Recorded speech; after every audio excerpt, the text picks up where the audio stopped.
Hello and thank you for staying with us here on Channels Television. Your warm welcome to you wherever you're watching. This is the news at 5. I'm Ayotunde Balogun. We'll be bringing you stories making the rounds in the course of the day, developing stories that is.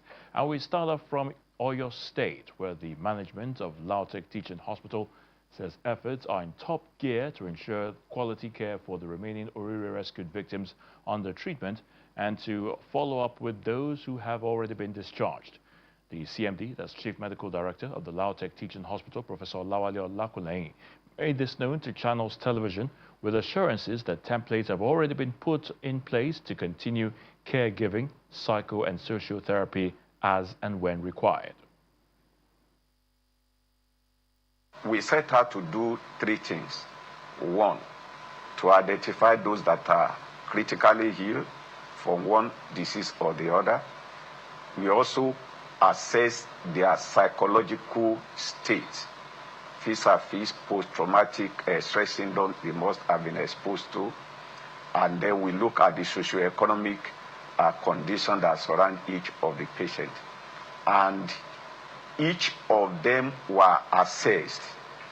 And at the end of 24 hours, those that were fit to be reunited to their family were 25 in number,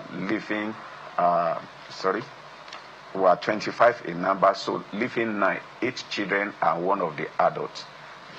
All their phone numbers were collected, and we've established a link with the community so that there could be free flow of information. But beside that, we have standby ambulances, 3, that in case there is a need to re-evaluate any of them, we'll do that within the shortest possible time.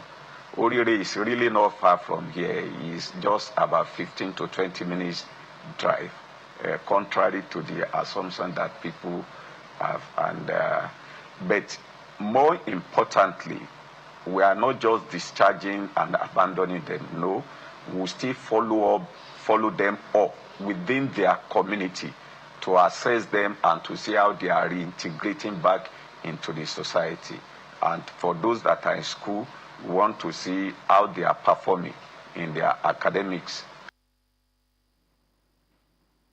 While the CMD of Lautech spoke on the Orire victims there and how they're going to be following up on their treatment and care, the President of the Senate, Godswill Akpabio, has announced a donation of 50 million naira, a support package for 5 families affected by the recent kidnapping incident in Orire, of course, in Oyo State. He made this known during plenary today, stating that the financial support is part of efforts to provide succor to the affected families following the tragic incident. 10 million naira each for the families of 3 servicemen who lost their lives during the rescue operation, as well as the families of the 2 teachers who were killed. Now, the package forms part of the Senate's response to the incident as lawmakers called for intensified support to the bereaved and for coordinated efforts by security agencies to ensure the safe return of other kidnapped victims across the country. Raising a point of order, Senator Abdul Ningi called on the Senate to ensure that compensation for victims of recent attacks is extended to all affected citizens, warning against any form of discrimination. He argued that the compensation package announced by the Senate should be holistic and inclusive, rather than limited to selected categories of victims. Meanwhile, the Senate has mandated its committees on police affairs, defense, intelligence, and national security to engage with the heads of security agencies to evaluate ongoing security operations in Benue South and ensure compliance with resolutions aimed at ending the spate of deadly attacks in the area. The resolution followed the adoption of a motion on the urgent need to stop the gruesome murderous attacks on Benue South by suspected bandits, sponsored by the Senate Minority Leader Abba Moro. Presenting the motion during plenary, Senator Moro expressed deep concern over what he described as horrific and unprovoked attacks on the agrarian communities of Akpachu Boju, Otukpo Nobi, and Undo Boju in Otukpo local government of Benue State. He said the attacks carried out by suspected armed bandits between Friday and Tuesday claimed at least 20 lives. According to him, 2 persons were killed in Akpachu Boju, 16 in Otukpo Nobi, while another 2 were killed in a fresh attack on Ondo Boju on the 14th of this month. Senator Moro noted that several other residents sustained varying degrees of injuries and are receiving treatment in hospitals, while homes, farmlands and other property were destroyed, forcing many residents there to flee their communities. We're staying with happenings in Benue State, where Governor Hyacinth Alia is vowing to ensure justice is served on perpetrators of the violent attacks on Otukpo-Nobi, where 8 persons were killed. Governor Alia disclosed this in Otukpo when he visited the Ochidoma, His Royal Majesty John Ilagu Obodo, to commiserate with the affected families, community and survivors, some of who are already receiving treatment at a medical facility in Otukpo. Residents of Otukpo-Nobi community in Otukpo local government area of Benue State woke up to violent attacks on Sunday morning, leaving 8 persons dead and 11 others injured. The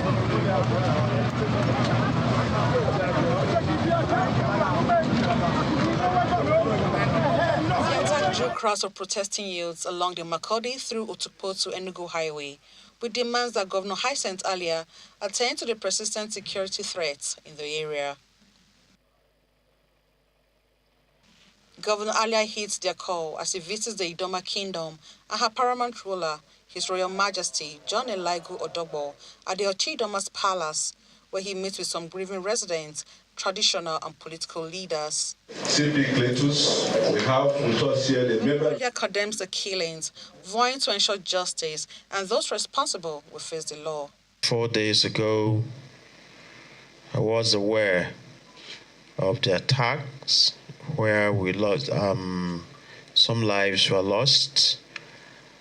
Then 2 days later, we had similar attacks. And then this morning, I understand that in Ogobia, there had been some attack. For the Ochidoma, the governor's presence goes beyond protocol, as he says it reassures grieving families that they are not alone in their moments of pain and loss. Protect and preserve any of your neighbor that's surrounding you. I got information was passed across, it was not acted upon, and that is what brought us where we are today. From the palace, the governor heads to the Federal University of Health Sciences Teaching Hospital, Otukpo, where survivors continue to recover from their injuries.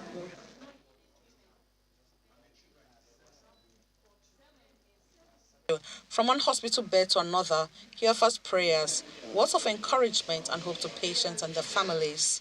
Women and children are attacked. I think that touches the core.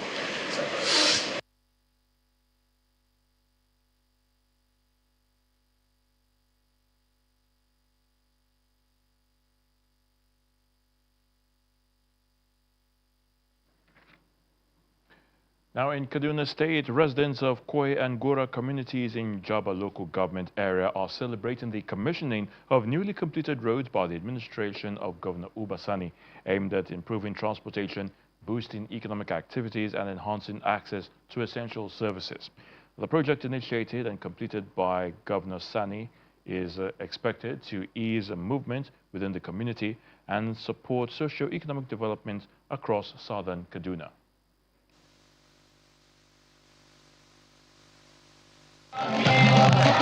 It is a moment of joy and celebration in Jaba local government area as Governor Uba Sani arrives in Koi to commission 5 newly completed roads initiated and completed by his administration.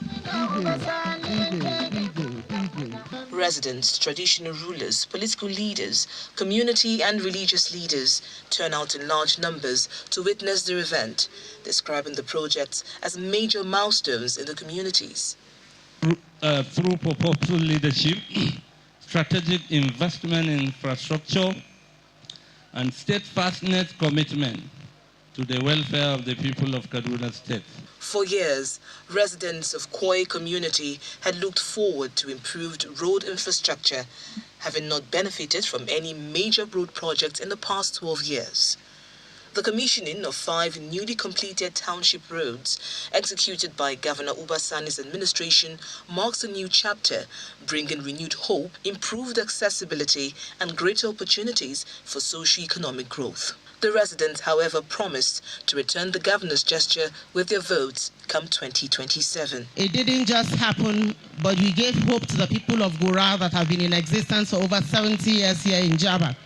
Today, the people of Gura can lift their heads and smile to say that they have found a governor, a father, a leader who have the people at heart. Over the very distinguished work you have done in Hamland. It used to be dust all over, but today you have made it leather. We have experienced a new dawn in governance in Kaduna State, but particularly Jaba local government. In his remarks, Governor Uba Sani describes the completed roads in Jaba as a testament to his administration's commitment to inclusive governance and the expansion of critical infrastructure. He also reaffirms that no community will be neglected or marginalized in all government's projects and programs under his leadership. For well over 2 decades, Jaba local government area did not witness the construction of a single completed kilometer of road. And it's sad, it's unfortunate. Jaba is among the top local governments that were neglected in terms of road construction. The event then features the symbolic ribbon cutting by Governor Uba Sani, signaling the official commissioning of the completed roads. With the successful completion of the Jaba road projects, Governor Uba Sani promises that similar ongoing projects in other parts of Kaduna State will be completed in record time. The Federal Ministry of Works and the Nigeria Police have embarked on a one-day training of 40 young men chosen to provide security along the Lagos corridor of the Lagos section of the Lagos-Calabar Coastal Road to complement efforts of other security agencies. The Federal Controller of Works in Lagos, Engineer Olufemi Dari, who was present during the exercise, charged the trainees to take their responsibilities very seriously. These young men being trained are drawn from communities along the axis of the Lagos section of the Lagos-Calabar Coastal Highway. The training is courtesy the Federal Ministry of Works and the Nigeria Police and aims to protect public infrastructure from vandalism as well as provide security for travelers on the road. The Controller of Works enjoins the trainees to be responsive to the tasks ahead of them. We don't want trailer to park on Coastal Road. Coastal Road is not a trailer park. You see any trailer, you ask him to move immediately. If he refuses to move, call the police or whatever and then arrest him. Is that okay? Yes, sir. We don't want it's not a trailer park. On his part, the Deputy Police Commissioner Operations in charge of Zone 2, Lagos, Ajasa Hakim, gives them useful tips on operations and safety. I want to believe your community found you worthy. That is why you guys are nominated from each of your community. And you have your AOR. What do I mean? Your area of responsibility that you work. It's not going to be from Atlantis down to Eleko. No, you guys have community and you work within your community. And that remains your AOR, your area of responsibility. Having said that, your modus operandi remains 20 in the morning and 20 in the night. This one-day training and provision of motorcycles follows reported cases of vandalism on the coastal road, prompting a directive from the Federal Ministry of Works with assistance from the Nigeria Police Force. The terms of reference is very simple. Protect the road from vandalism, especially the manholes, especially all the necessary infrastructure like the fencing and other, infrastructures within the road. And so we've been briefed by the Honorable Controller of Works on exactly what our mandate is. And we promise we will not fail. We bought 20 motorbikes and we've engaged 40 guys, able men, that will work both day and night to watch over most of the, in conjunction with police. They are not police. We must state it clear that they are not police.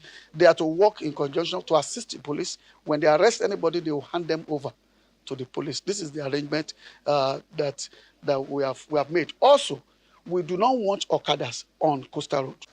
These youths, chosen to protect national infrastructure, are drawn from communities along the highway, an approach seen as a factor that will contribute to the smooth delivery of their mandate.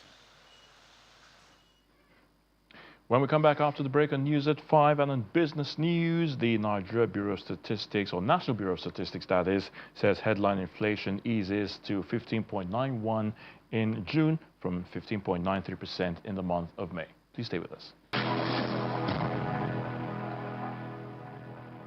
Welcome back. Justice Joyce Abdulmalik of the Federal High Court Abuja has ordered the final forfeiture of more than 40 properties linked to former Attorney General of the Federation and Minister of Justice Abubakar Malami. Justice Abdulmalik granted the application of the EFCC after holding that the respondents failed to rebut the reasonable suspicion that the properties were acquired through unlawful activities.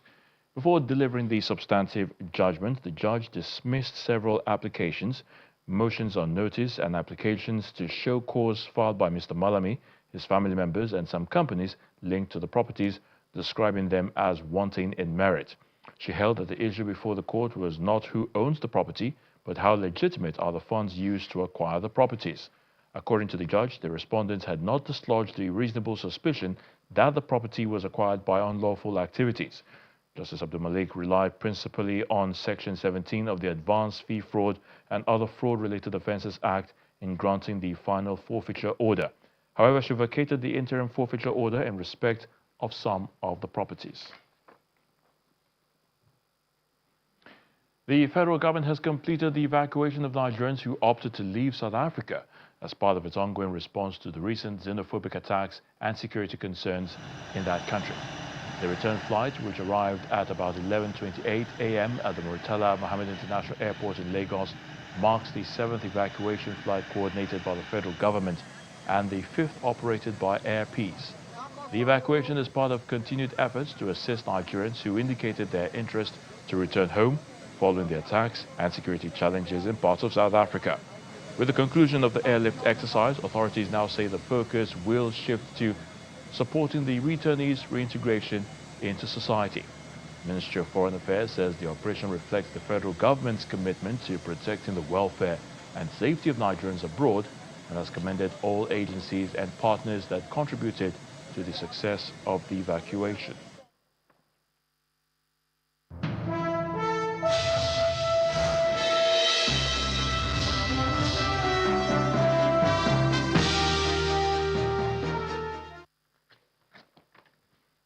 Welcome to Business News. Nigeria's headline inflation rate eases slightly to 15.91% in June from 15.93% recorded in May, and this is according to the National Bureau of Statistics, the NBS. The Bureau says the marginal decline reflects a continued moderation in the pace of price increases across the economy. Despite the slowdown, inflationary pressures remain, with the cost of food, transportation, housing, and other essential goods and services continuing to weigh on households. The latest figures indicate that while price growth is stabilizing, consumers and businesses are still grappling with elevated living costs. Economists say sustained improvements in food supply, exchange rate stability, and fiscal and monetary policies will be key to achieving a more significant decline in inflation in the coming months. The National Pension Commission says it has cleared outstanding pension arrears for 957,000 retirees, marking a significant milestone in efforts to improve the welfare of pensioners across the country. The Commission also reports that total pension assets have increased by 51% to 31.5 trillion naira, reflecting sustained growth in Nigeria's contributory pension scheme and stronger investment performance. PENCOM says the clearance of the arrears is part of ongoing reforms aimed at ensuring retirees receive their benefits promptly while strengthening confidence in the pension system. The Chartered Institute of Directors, Nigeria, holds a pre-event press conference ahead of its biannual State of Corporate Governance Conference, bringing together the Institute's leadership and members of the media. This briefing offers a preview of the conference and introduces the Institute's first ever governance health check of the Nation report, which assesses the state of governance in Nigeria and highlights key areas requiring reform. State of Corporate Governance press conference by the Chartered Institute of Directors of Nigeria is ahead of the main event. It is made up of mostly the executive of the institute and journalists. The plan is to whet the appetites of all concerned for the biannual event. It will be the first on governance health check. We are not simply releasing another report. We are presenting an objective assessment of Nigeria's current standing, drawing on extensive research and credible global, regional, and national sources. More importantly, we are identifying practical pathways to strengthen governance in both the public and private sectors. We should have more interest, indeed, in how our corporate and our public businesses are run. We should interrogate the numbers. Fortunately, NNPC is beginning to publish their results. But there are many other companies whose operations are so opaque. We need to ask questions, challenge, because we need to unlock the value in those businesses. There are other topics for discussion. Succession planning is also another area where corporate boards and organizations need to look at to mandate executive succession as a permanent agenda item. The statistics on SMEs, and where we are as a nation concerning that, I think is a very important one.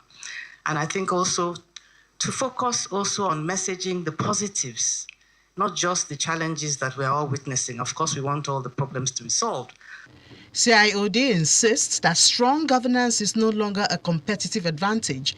It's a prerequisite for long-term success, and so it must be intentionally pursued.